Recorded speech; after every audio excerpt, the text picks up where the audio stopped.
Hi friends, నేను మీ ఉషాని. ఈరోజు మన రెసిపీ వచ్చేసి జొన్న పిట్టు.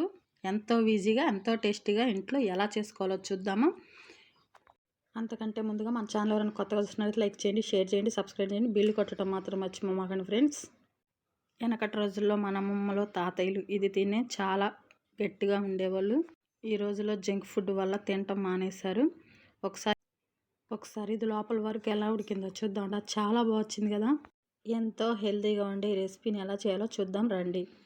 ముందుగా తెల్ల జొన్నలు ఒక 2 గ్లాసులు తీసుకున్నాను నేను. ఇంతకుముందు వీడియోలో సద్దలతో చేశాను, ఇప్పుడు జొన్నలతో చేస్తున్నాను. ఆ వీడియో మన ఛానల్లో ఉంది, తప్పకుండా చూడండి. అలాగే ఇలా 2 గ్లాసులు తీసుకున్నాం కదా, ఇవి 4 సార్లు కడిగి క్లీన్ చేసుకొని నానబెట్టుకోవాలి. నేను 4 సార్లు కడిగాను, ఇవి నానబెట్టుకున్నాను. 8 గంటల వరకు నానాలి. ఓవర్ నైట్ నానబెట్టుకున్నా కానీ చాలా మంచిది. అలాగే 8 గంటలు నానబెట్టుకున్న తర్వాత ఒకసారి ఎలా ఉన్నాయో చూద్దామండి.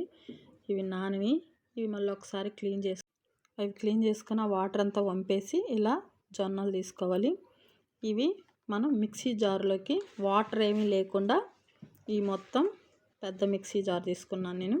ఆ మిక్సీ జార్లోకి వాటర్ ఏమీ లేకుండా మొత్తం ఇవన్నీ వేసుకోవాలి. నేను 2 గ్లాసులు తీసుకున్నా కాబట్టి ఈ మిక్సీ జార్కు సరిపోయింది. నేను మొత్తం దీంట్లోనే వేసుకున్నాను. ఇది ఇలా మొత్తం అన్నీ ఈ మిక్సీ జార్కి వేసుకొని పెట్టుకోవాలి. ఇలా వేసుకున్న తర్వాత దీన్ని మిక్సీ పట్టుకుందామండి. ఇలా అచ్చాపచ్చాగా మిక్సీ పట్టుకున్న తర్వాత దీంట్లోనే టేస్ట్ కోసం ఎండు కొబ్బరి వేసుకున్నాను నేను. మీకు ఇష్టమైతే వేసుకోండి, లేకుంటే లేదు, కానీ టేస్ట్ చాలా బాగుంటుంది. అలాగే కొంచెం ఉప్పు, అలాగే ఒక 6 యాలకులు. మరొకసారి మళ్ళీ మొత్తం మిక్సీ పట్టుకోవాలి. ఎండు కొబ్బరి, యాలకులు, ఉప్పు వేసి మిక్సీ పట్టుకున్నాం కదా. తర్వాత దీంట్లోనే 1 కప్పు బెల్లం వేసుకుందామండి, టేస్ట్కి సరిపడా. మళ్ళీ ఇది ఒకసారి మిక్సీ నేను దీంట్లో ఒక చిన్న గ్లాస్ వాటర్ వేసుకున్నాను. మీరు చూసుకొని వేసుకోండి, మరి జావ అవ్వకూడదు. అలాగే మనం ఇడ్లీ ప్లేట్లు తీసుకొని దాంట్లో ఇలా కొంచెం నెయ్యి వేసుకొని మొత్తం అన్ని ప్లేట్లకి ఇలా నెయ్యి రాసుకోవాలి. మనం ఆవిరికి కదా ఉడికించుకుంటుంది. చూసారుగా, పిండి ఇలా ఉండాలి. మరీ జావ అవ్వకూడదు, మరీ గట్టిగా ఉండకూడదు. ఇలా ఉంటే సరిపోతుంది. ఇలాగే అన్ని ప్లేట్లకి వేసుకొని పెట్టుకోవాలి. అన్ని ప్లేట్లకి ఇలా వేసి పెట్టుకున్న తర్వాత నేను ముందుగానే స్టవ్ వెలిగించి ఇడ్లీ గిన్నె పెట్టుకున్నాను. దాంట్లో వాటర్ వేసి కొంచెం మరిగించుకున్నాను. ఇప్పుడు మనం వేసి పెట్టుకున్న ప్లేట్లన్నీ ఒక్కొక్కటిగా దీంట్లో పెట్టుకొని, నాకు 2 గ్లాసులు జొన్నలకి 5 ప్లేట్లకు వచ్చిందండి. నేను 2 గ్లాసులు తీసుకున్నా కాబట్టి నాకు 5 ప్లేట్లు వచ్చింది. మీరు చూసుకొని తీసుకోండి, మీ ఇష్టం. నాకైతే 5 ప్లేట్లు వచ్చినాయి. 5 ప్లేట్లు ఇలా పెట్టేసుకొని దీన్ని ఆవిరికి మనం ఉడికించుకుందామండి. అలాగే మీలో ఎంతమందికి జొన్న పిట్టు అంటే ఇష్టమో తప్పకుండా ఒక లైక్ చేయండి, షేర్ చేయండి, సబ్స్క్రైబ్ చేసుకోవటం మాత్రం మర్చిపోమాకండి. అలాగే ఇది మూత పెట్టుకొని కాసేపు ఉడికించుకుందామండి.